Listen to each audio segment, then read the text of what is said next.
Right now, I feel like there's a lot of miscommunication in regards to terrorism, extremism, and radicalism online. So it's a particular form of violence, and it's typically symbolic form of violence that is meant to intimidate or manipulate wider audiences.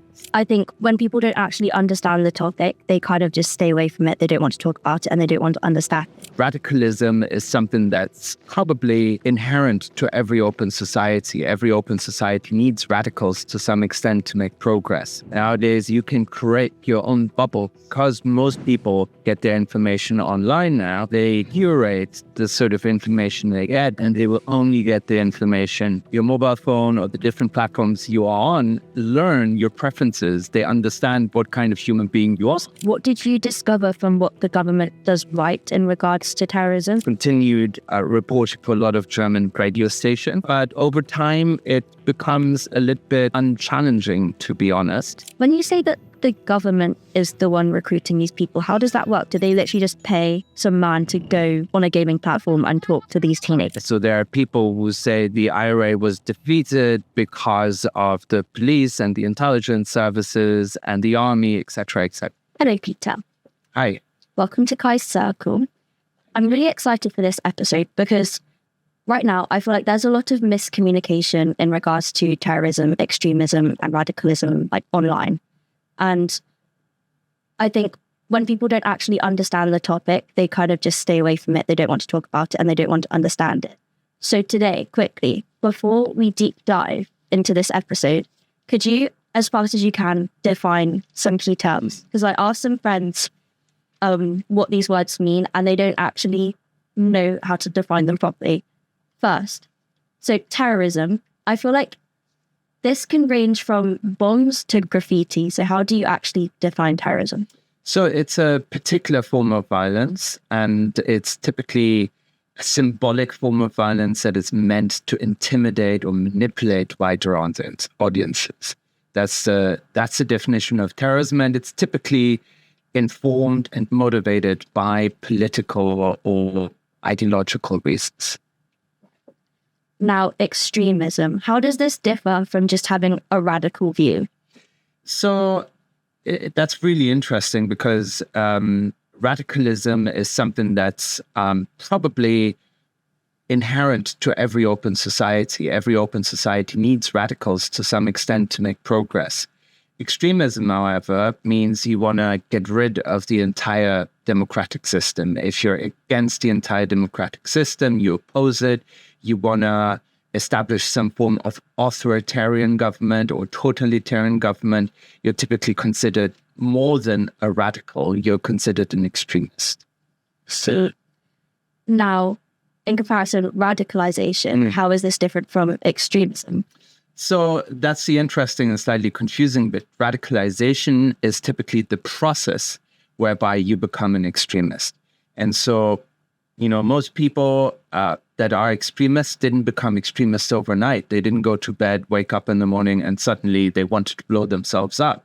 There was a process during which things happened, different influences manifested themselves, and that process, which you can study, we consider to be the process of radicalization. Echo chambers. I feel some people think that it's overstated. How real are they? So I think it's definitely become more real because when I grew up, people had just a bunch of newspapers to pick from. You were exposed to all sorts of opinions.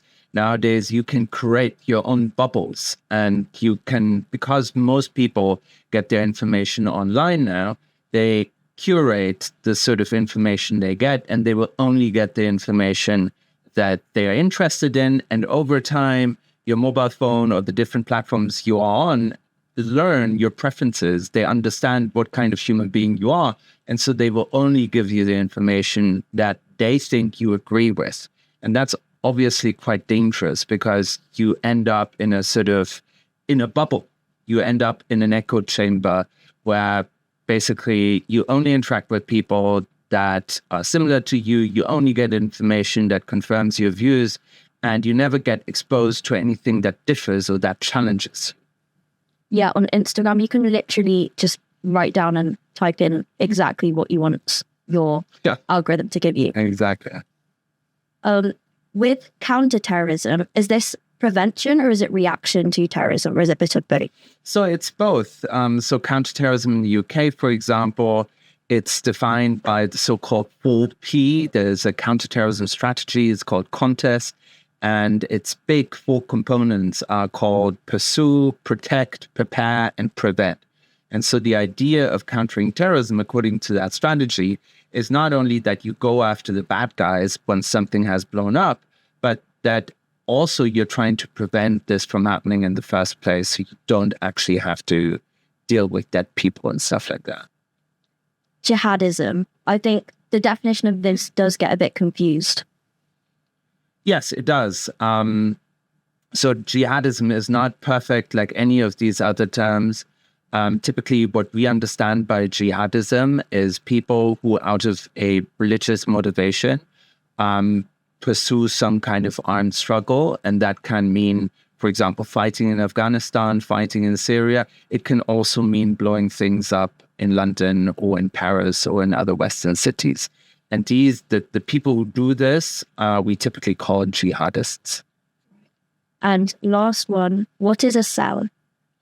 Well, a cell is a small unit of people, typically terrorists. And the theory behind the idea of the cell is that this cell is basically almost autonomous, that they are very barely communicating with other people, so that when they are being caught, they cannot betray a lot of other people. So when the police catches them, they can only betray the members of the cell, but they cannot betray the entire organization. And that's particularly relevant with terrorism, because if you have a proper army, it doesn't matter. You may know a lot of other people. It's not that important. But because terrorism is clandestine, and because it's secret, and because people are trying to protect their identities, you're trying to organize yourselves in cells so that the communication to the rest of the world is limited. I see. Right, that's the end of our definitions. Okay. So right now, you are a leading researcher in your field, like in the world. But before this, you were in journalism. So what made you go from being a journalist to an academic? So I was working for radio stations in Germany for quite a long time. I was earning good money with that. It was interesting. I was a reporter. I was a news editor. I did a lot of different things. I continued reporting when I moved abroad, when I moved to London, continued reporting for a lot of German radio stations. But over time, it becomes a little bit unchallenging, to be honest. I mean, journalism can involve a lot of different things. If you're a feature writer at the New Yorker, you can research a story for months and months and months. But if you work for radio, it's typically 10 different stories you have to deal with every day. And over time, I got very unsatisfied because it was never enough time to really dig deep and to really understand what's behind stories. It was very superficial, actually, in many respects. And so I started doing a PhD. That's why I moved to London. And this gave me the opportunity to go a lot deeper, to become a researcher. And over time, I actually liked it more than being a journalist. I still do a lot of media. I'm still interested in doing shorter things. And so being in my position now gives me the freedom to actually have the best of both worlds. I'm still a researcher. I do serious academic research, but I'm also enjoying being on your podcast, for example, or talking about the topics that I study to a bigger audience. Right. And am I right in saying your PhD was on Irish conflict? Yes. So I actually got interested in this whole terrorism topic because as a student in Germany, I was doing an Erasmus year, a year abroad in Belfast at the Queen's University of Belfast. And that was the last year of the conflict in Northern Ireland. It was very interesting because there was still conflict, there was still bombs, there was still people being blown up. But at the same time, there was a peace process. And so at the end of the year, basically, they decided to end the conflict. There were big meetings, big conferences, And out of that came the so-called Stormont Agreement. And so that caught my interest. I went back to Germany. I completed my MA. And then I said, okay, I want to dig deeper. And so I decided to come to London and write about the evolution of the British government strategy in the Northern. So interesting.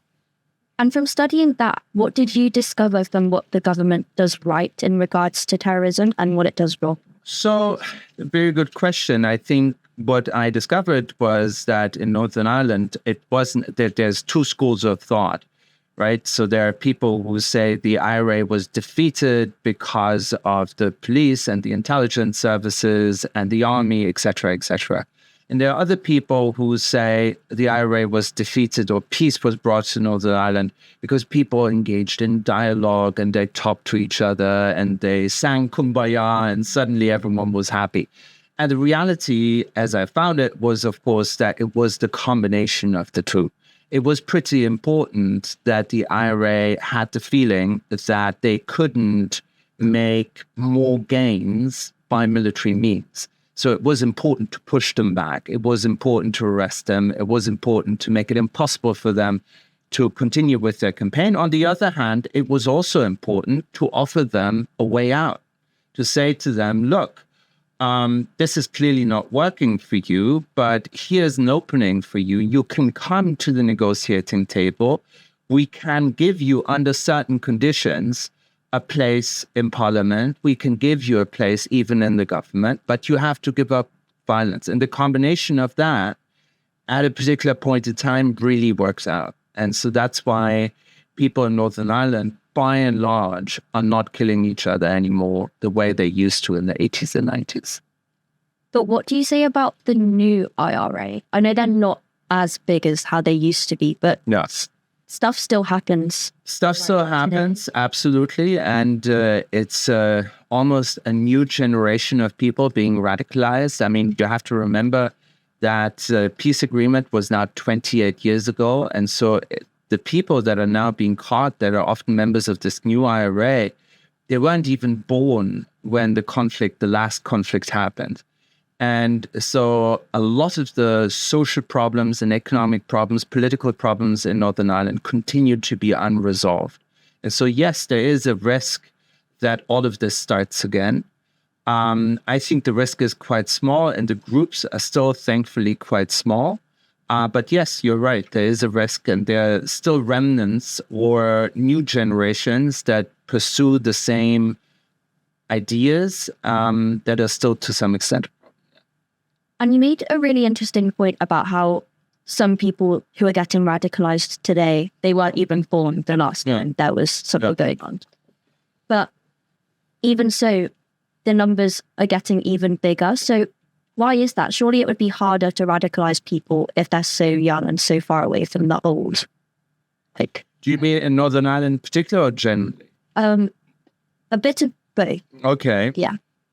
So in Northern Ireland, one of the things that protects older people from being radicalized is the fact that they still remember the old conflict. They still remember how bad it was, that you couldn't go to city center because you were fearful of being blown up and stuff like that. And people who were born long after the end of the conflict obviously don't remember that. And they are, I would say, it's easier for them to get carried away with ideas of United Ireland, of fighting against bad people, et cetera, et cetera. So I think when you're a bit older and some of these things are still in your memory, you are protected against that. Nowadays, however, more generally, what we're seeing is also something that's relevant in Northern Ireland, but also much more in the rest of the world, which is the internet. Also is a platform where people are becoming radicalized, where people are getting sucked into these bubbles, are getting sucked into extremist ideas, and where it's very easy to get carried away because of algorithmic amplification. And because these platforms understand the more extreme content you show to people, the more engaging it is. And so you get sucked into these bubbles ever more quickly than before. And if you're only 13, 14, 50 years old, you don't really have the perspective to really separate yourself from that. And so it's a big risk, and that's why we're seeing more and more very young people, teenagers, become radicalized. Yeah, for sure. Because it must be so much easier to influence people if they just don't know. Exactly. And also if they are, if you're 13, 14, 15, you're going through adolescence, you have a lot of issues. Some people are quite angry. They're only starting to learn to deal with their emotions. And so if you're at that developmental stage, you can be very susceptible to these very extreme ideas. Definitely. Because I was at an Afghanistan talk yesterday evening, and we were asking the people on the panel, like, what should we look out for? Is there anything we should be worried about in particular? And they said, with terrorism as a service, it's online gaming platforms that they're actually the most worried about, because that's where people can most easily reach young, impressionable people. So what do you have to say is terrorism as a service online? So when they speak about terrorism as a service, I guess that what they are referring to is something different that we have not seen so much before, which is hostile states basically going online to find people that are carrying out terrorist acts on their behalf. And we've seen that in the last couple of years in a number of cases where Russia has been trying to recruit people online, basically paying them, but also telling them commit an act of sabotage or carry out an attack. And in some instances, it actually came very close to being carried out. We're also suspecting that the government of Iran is currently doing that they are also trying to find people online, and that some of the attacks that we've seen recently, predominantly attacking Jewish or Israeli targets, but also Iranian opposition targets, also some American companies across Europe, that these are also people that have been recruited online as a service, have been paid in order to carry out these attacks. And that's become possible because of the internet. And some hostile states are using that in order to basically unroll terrorist campaigns in the West. And so that's a new threat, which when I started studying terrorism didn't exist. It's a really recent development. Yeah, for sure. And when you say that the government is the one recruiting these people, how does that work? Do they literally just pay some like middle-aged man, I'm just being very stereotype, some man to go on a gaming platform and talk to these teenagers? Like how does the government actually? So that's an excellent question. The answer is, in many cases, we do not know exactly who the people are. We know in the case of Russia, it's the GRU, the Military Intelligence Service of Russia, which is the prime suspect for that, whether they are using younger people who are perhaps more used to these environments, or whether it's trained older people. I cannot answer that question to you. That's a good point, actually. They might be paying young people. So because what Russia has done in other respects is that, for example, Russia also carries out a lot of cyber attacks, and it doesn't do so itself. It basically pays cyber networks, assuming these are younger people who are specialists in carrying out cyber attacks. It pays them as a service to carry out these cyber attacks against the West. Right. And I know this is a bit more of a legal question, but say if some 14-year-old got paid to commit an act, would that 14-year-old still go to prison even though they've been influenced by the government? It depends on the country. So there are countries in Britain, for example, you could go to prison.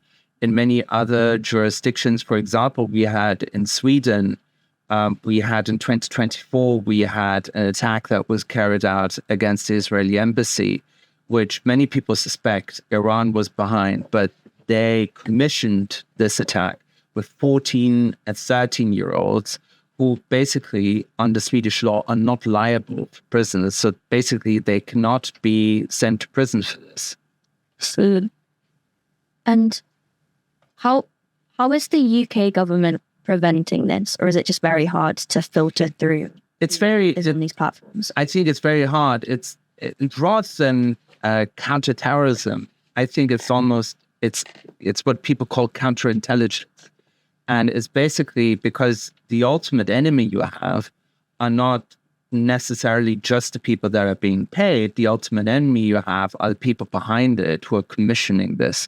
So the idea is to get to the bottom of this, to identify the channels through which people are being recruited, whether it's on gaming platforms, Discord, Steam, other things, or whether it's on Snapchat, which we suspect has been the case in the UK. So you're trying to understand who's doing the recruiting here and how can you disrupt that online. But also, if you can identify the people, how can you, if for example, they are based in the UK, how can you identify them and catch them? And do you help the government with those types of policies, or are yours slightly different? Well, so what I've done, and I'm an academic primarily, so I do research. And so obviously some of the research I have done has helped government security agencies understand the problems much better than they were before. I give you an example. So about 10 years ago, we did a research where we found out that actually a very significant share of the people who became jihadists in Europe, who were blowing things up, had previously been petty criminals. They were members of gangs, they were dealing drugs, they were doing sort of stuff, bad stuff, but not necessarily political stuff. And then they radicalized, and then they became terrorists.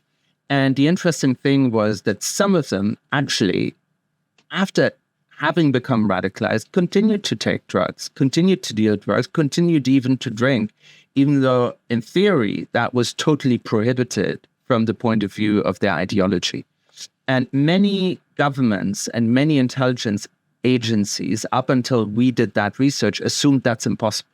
That's impossible because when they radicalize, they become religious and they don't drink anymore. They certainly don't take drugs. They don't deal drugs. They don't do any of that stuff. And that led them to some mistakes. So, for example, in Berlin in 2016, there was an attack that was carried out by a guy who had been a petty criminal and basically radicalized, continued to be a petty criminal. The government monitored that guy. And basically, when they saw him consuming drugs, they said, oh, well, he didn't radicalize because he was consuming drugs. And that was obviously wrong because of that new trend that we had identified. And so we do help the government by doing good research and making them understand the problem better. What we don't do is, of course, catch terrorists. I mean, that's the police's job. That's the intelligence service's job. That's not our job. But sometimes we're also being called to court to give evidence, to be an expert witness in court. But we're not really operational. And since you're not operationally involved, does that make you quite safe from the people that you're researching? Because I know some people, they do a lot of research and they get a bit into trouble because they're exposing the court. Sure. I mean, like 10 years ago, when we had a center at King's called ICSR, which was doing a lot of that research and was also in the media and was also very well known that we were monitoring jihadists online on different social media platforms. We actually received quite a lot of threats. And so some people felt quite uncomfortable with that. And so it was getting to a point where it may have become a little bit dangerous, but thankfully nothing happened. That's not the case anymore today, but 10 years ago, it was a bit critical. Yeah, that makes sense. And with what you were talking about with these petty criminals who are technically supposed to be part of this ideology, but they still drink, they still do drugs. Is that what you refer to as the grey zone? Or no, so that's what we refer to as the crime-terror nexus. And so that became a word that is often used. So when I'm now talking about the grey zone, what I mean by that is that because of this radicalization online, a lot of the certainties have disappeared. So what we have nowadays, which is totally different from what we had 10 or 20 years ago, is we have a lot of people who radicalize online, a lot of people who become lone actors. They're not necessarily in groups. You asked me about cells before. Typically today, terrorist attacks are carried out by one person alone. There's no cell. They're just doing it by themselves. They typically have hybrid ideologies. So they, don't necessarily follow the orthodoxy of an ideology. They pick and mix from different things. They combine it with their personal grievances. Sometimes it's really weird, the kind of manifestos they publish. It's almost like a conversation that they have with themselves. A lot of them have mental health problems, and a lot of them are very young. And so out of that combination of all of these factors come terrorists who kill people, but where it's sometimes really difficult to understand, are they really politically motivated, or do they actually express their personal frustrations, their grievances? Is it even a mental health issue?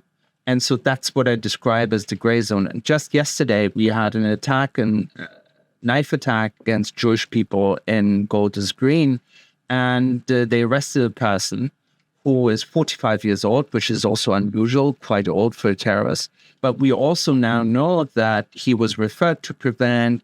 Prevent said, this has nothing to do with us.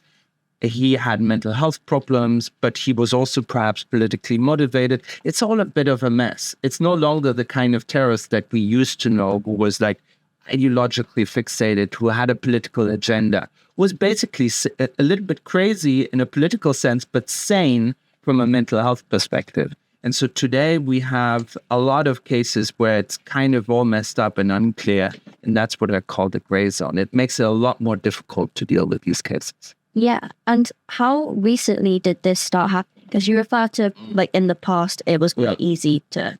Exactly. They were saying mentally, but it was all ideological.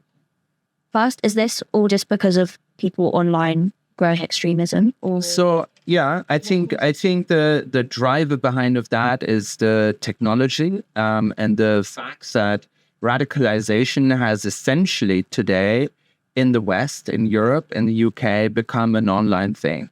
And it attracts people that in a personal face-to-face group would have immediately been screened out. If you had turned up with obvious signs of mental health problems, the group would have said, we have no use for you. You're not useful to us. You're actually creating more problems than you're worth. But on the internet, everyone can radicalize, everyone can pursue their interests. No one stops them. No one tells them this is nonsense, or, you shouldn't mix up ideology with your personal grievances. No one stops them. And so a lot more people get attracted that already have problems to begin with. And I think, in my argument in the article you cite about the gray zone, is that our counter-terrorism mechanisms are not well adjusted to deal with cases like that, because they're basically still from the older generation. They were created at a time when terrorists were essentially politically motivated.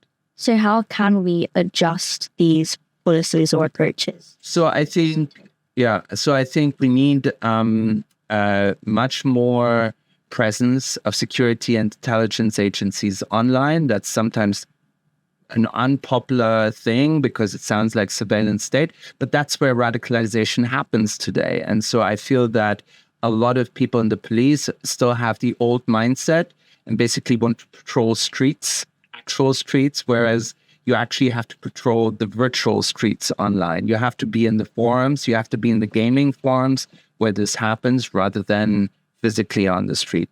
And the second thing is that we have to change our PREVENT program, the terrorism prevention program, which is only for ideologically motivated terrorism right now.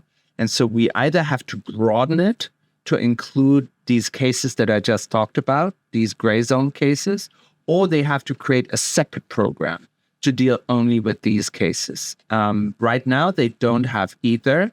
They only have a very narrow PREVENT program, which only deals with these ideological cases, which are fewer and fewer. And so they have to decide to do something with that program.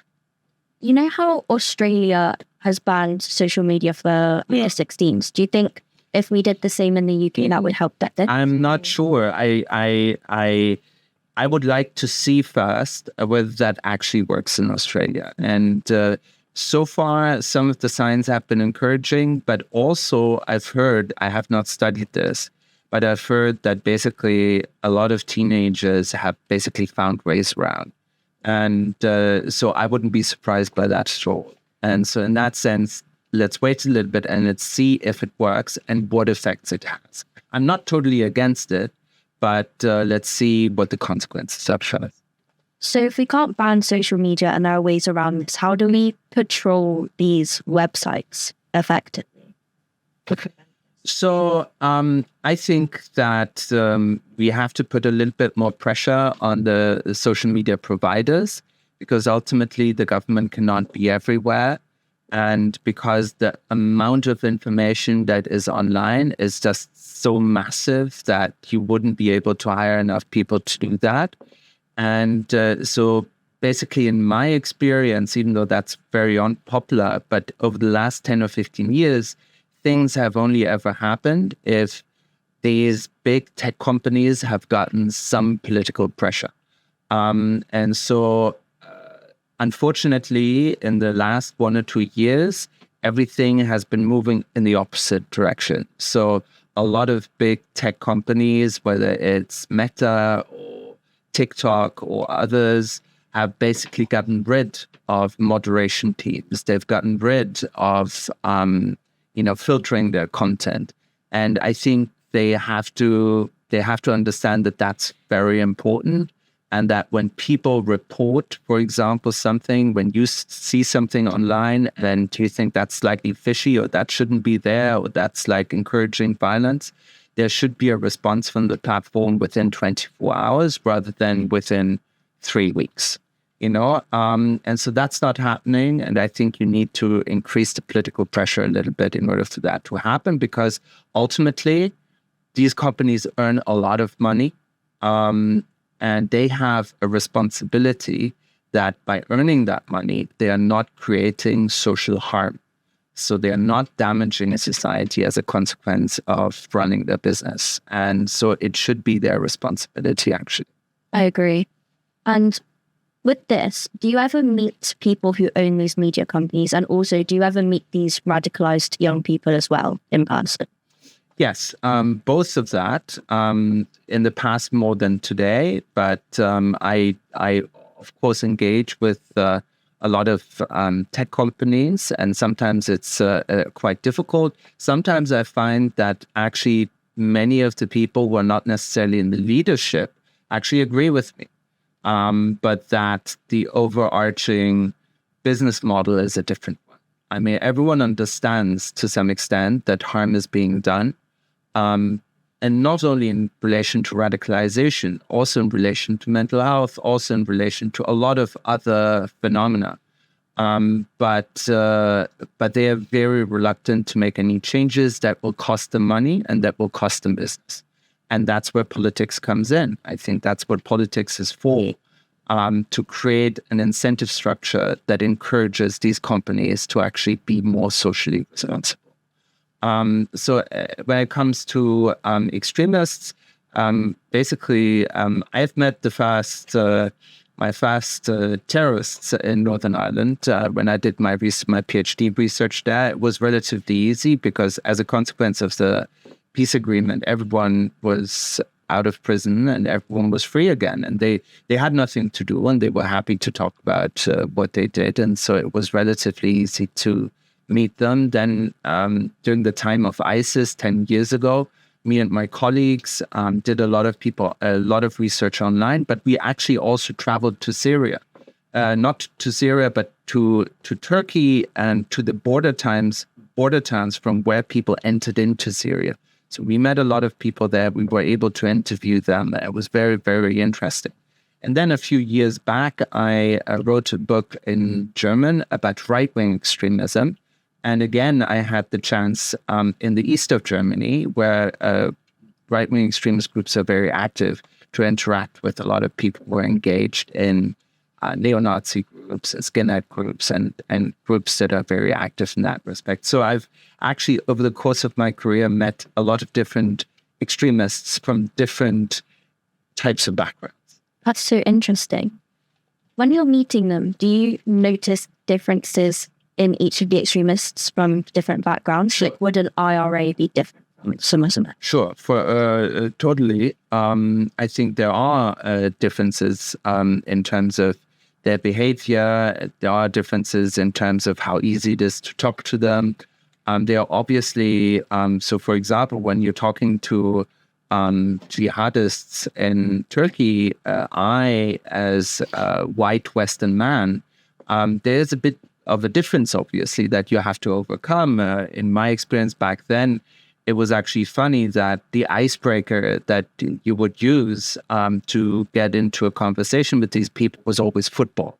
Because despite officially being banned from watching football, which is not what they believe is allowed, they are actually all secretly interested in football. And they all have teams in Europe. They all support teams in England. And so you can always start having despite you actually not having much in common at all with that person, you can have a conversation about that. And as a consequence of that, you can then get into other topics as well. This is, having a conversation with someone in Ireland is not difficult at all. I mean, they're basically, essentially, in all respects, except for their political agenda, they are normal people that you can have an ordinary conversation with. So it differs very much, but they all, for one reason or another, at some point in their life, got into this ideology that then sent them on a pathway into becoming a violent extremist. It's really interesting because there's a lot of debate right now against countries who try to use sport to kind of redeem themselves.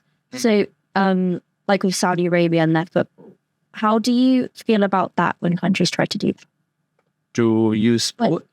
When they try to have a good sports team to discriminate against their bad politics.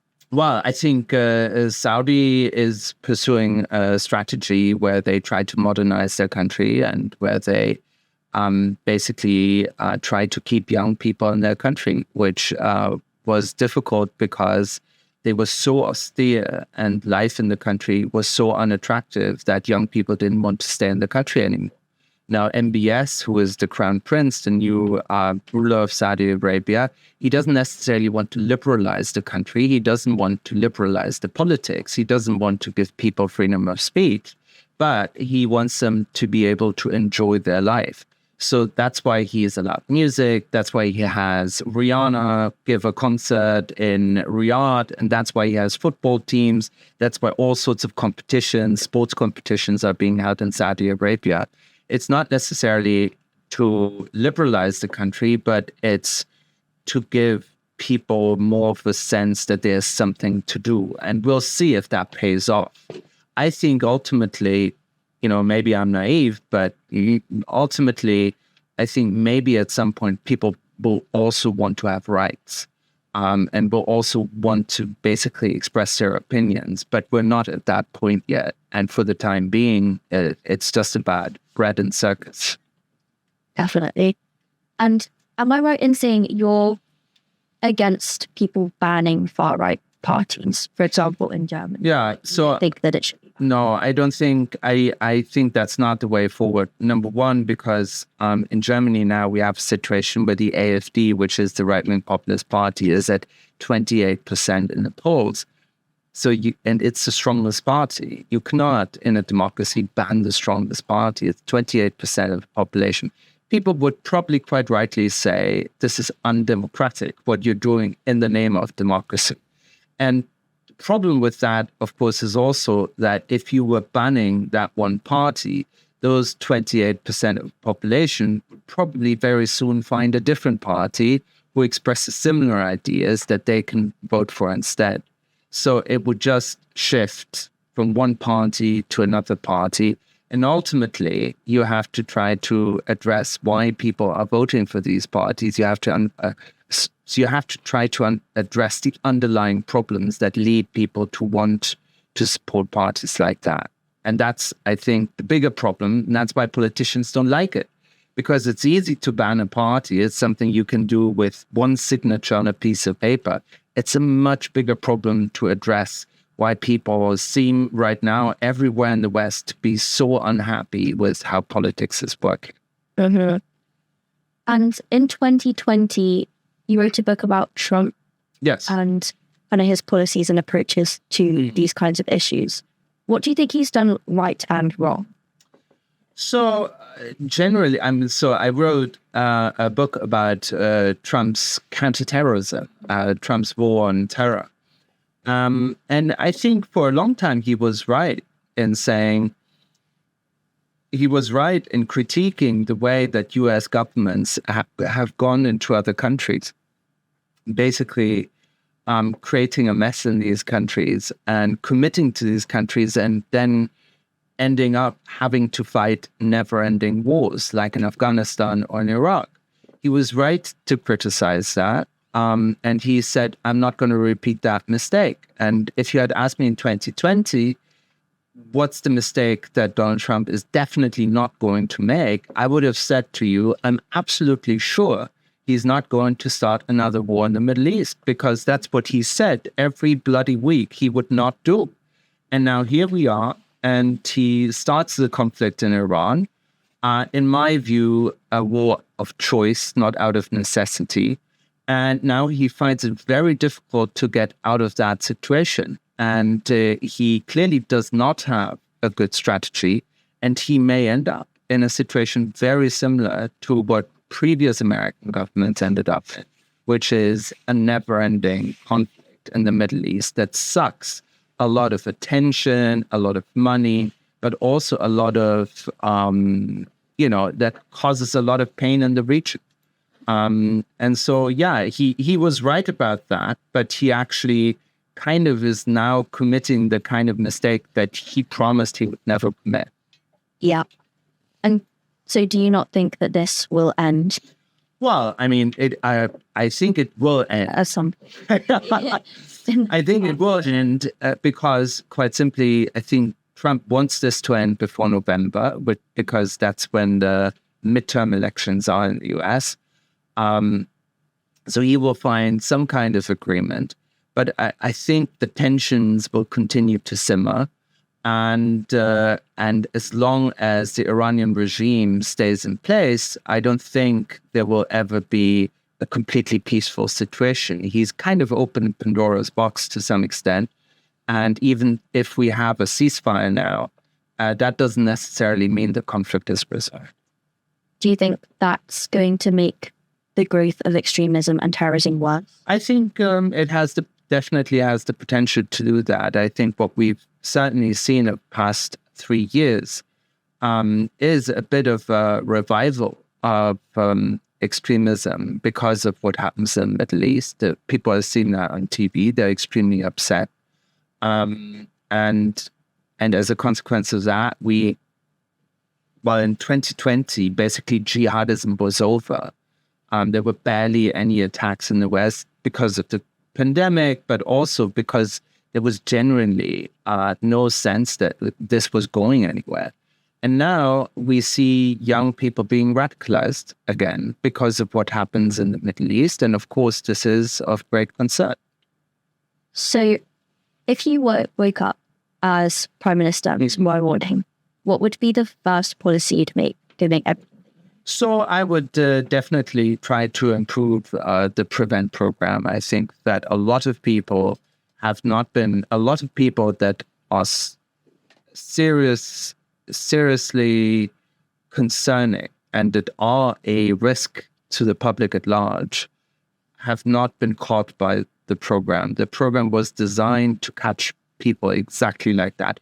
They've been reported in many cases to the program, but the program said, it's nothing we have to do with. And so to prevent further acts of terrorism, you really have to reorganize that program. And you have to make sure that that online platforms are more responsive and that they are being monitored better. So these would be the sorts of issues I would try to initiate, even though I would recognize that's probably what would make me a bad politician, that they would not immediately pay off. So it would probably take some time for that to show results, whereas politicians often want things that immediately work, where they get the credit. Yeah, but I think we need more people playing in the long game. Do you think this should also be brought to more awareness in schools? Sure. Or do you think it's more of a supply issue? Well, I think it is it is important that we talk about that in schools, but I think at the same time, we are almost overburdening our schools because we think teachers should fix everything, every problem in society.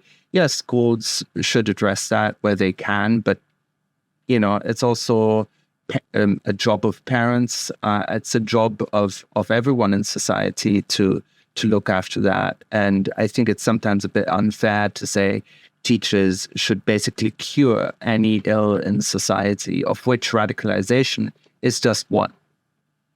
So before you go to speak at German TV right now, to the people watching, if you could give them one piece of advice in relation to counter-terrorism, what would you give them? Well, an ending. I think the best response to terrorism, to radicalization, is neither to deny it. I mean, it's certainly happening. It's a big problem in society. Some people say, it's exaggerated. No, it definitely exists, but also not to panic because, and that's the important thing to understand, the purpose of terrorism is to create terror. It's actually to frighten all of us. And if we live our lives in a frightened way, thinking we cannot open the door anymore because there may be a terrorist around the corner, then basically the terrorists will win. And so that's the most important lesson. There's only a very limited number of things that any of us as citizens can do. Fighting terrorism is mostly the job of governments, of intelligence agencies, of the police. The one thing we can do is to not let terrorists intimidate us. So we should keep enjoying and living our lives. And by doing that, we're actually already, to some extent, countering terrorism in some way. That's such a good point. Don't let the terror take over. Exactly. Yes. Well, thank you very much, Peter. You are officially a member of Kai's circle. Okay. And thank you for having me. Thank you, Kai.